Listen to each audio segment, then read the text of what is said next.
பாகிஸ்தான் ராணுவம் ஜம்மு காஷ்மீர் எல்லைப் பகுதியில் அத்துமீறி தாக்குதல் நடத்தி வருவதால் எல்லையில் பதற்றம் நீடித்து வருகிறது.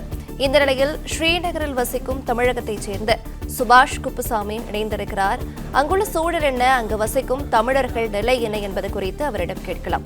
சார் வணக்கம், நீங்கள் எந்த பகுதியில் வசிக்கிறீர்கள்? அங்குள்ள நிலவரம் என்ன சார்? மேடம் வணக்கம், நான் ஸ்ரீநகர் பகுதியில் வசிச்சுட்டு வரேன். இங்க காஷ்மீரை பொறுத்த வரைக்கும் நேற்று ராத்திரி பிளாக் அவுட் அனௌன்ஸ் பண்ணாங்க. சுமார் ஒரு 4 மணி நேரம் பவர் கட் ஆச்சு. அதுக்கடுத்து பார்டர் டிஸ்ட்ரிக்ட்ஸ் ஆட்ட குப்வாரா, அதுக்கப்புறம் பாண்டிபோரா, அண்ட் தென் இது போன்ற மாவட்டங்கள்ல ஷெல்லிங் அதிகமா இருந்துச்சு. அண்ட் தென் நேற்று ராத்திரி ஜம்முல நிறைய ஸ்வான் ட்ரோன் அட்டாக்ஸ் நடந்துச்சு. அதை நம்மளுடைய S-400 அப்படிங்கிற இன்டர்செப்டர் மூலயமா நம்ம இன்டர்செப்ட் பண்ணி வி சேவ்டு ஜம்மு. அதை தாண்டி ஜம்முவை தாண்டி உதம்பூர்ல அட்டாக் நடக்க ட்ரை பண்ணாங்க. பட் இட் ஹஸ் பீன் அதுவும் நாம இன்டர்செப்ட் பண்ணியாச்சு. ஸோ ஃபார் இங்க இருக்க மக்கள் எல்லாரும் சேஃப் தான் மேடம். பாகிஸ்தான் ஜம்மு காஷ்மீரை குறிவைத்து தாக்கிய நிலையில் நேற்றிரவு அங்கு என்ன நிலை, தற்போது என்ன நிலை சார்? நேற்று இரவு பொறுத்த வரைக்கும் மொத்த சிஸ்டம்ஸும் பிளாக் அவுட் அப்படின்னு சொல்லப்பட்டிருக்க. பவர் கட் பண்ணிட்டாங்க. பவர் கட் பண்ணிட்டு ஒரு 4 to 5 மணி நேரம் பவர் கட் இல்லை, எல்லாரும் உள்ளே இருக்கணும்னு சொல்லிட்டு கவர்மெண்ட் சொல்லியிருந்தாங்க.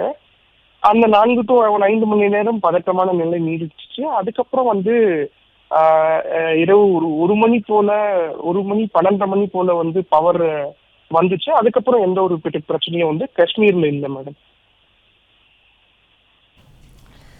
ஜம்மு காஷ்மீரில் வாழும் தமிழர்களை தொடர்பு கொள்ள முடிந்ததா? அங்கு வசிக்கும் மக்கள் தற்போது பாதுகாப்பா இருக்காங்களா சார்?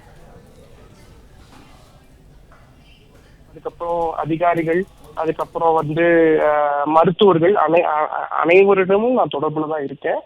நானும் அவர்களோட ஒரு பகுதியா தான் இருக்கேன். ஸோ எல்லார்கிட்டயும் நான் பேசிக்கிட்டு தான் இருக்கேன். எல்லாரும் சேஃபான இடத்துல இருக்கிறாங்க மேடம்.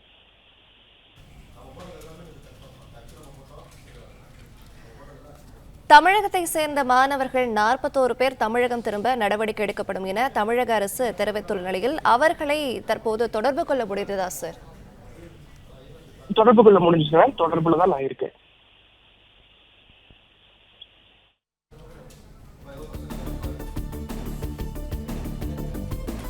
பிளே ஸ்டோர் மற்றும் ஆப் ஸ்டோரில் இருந்து பாலிமர் செயலியை QR கோடு மூலம் பதிவிறக்கம் செய்யுங்கள். செய்திகளை உடனுக்குடன் பெறுங்கள்.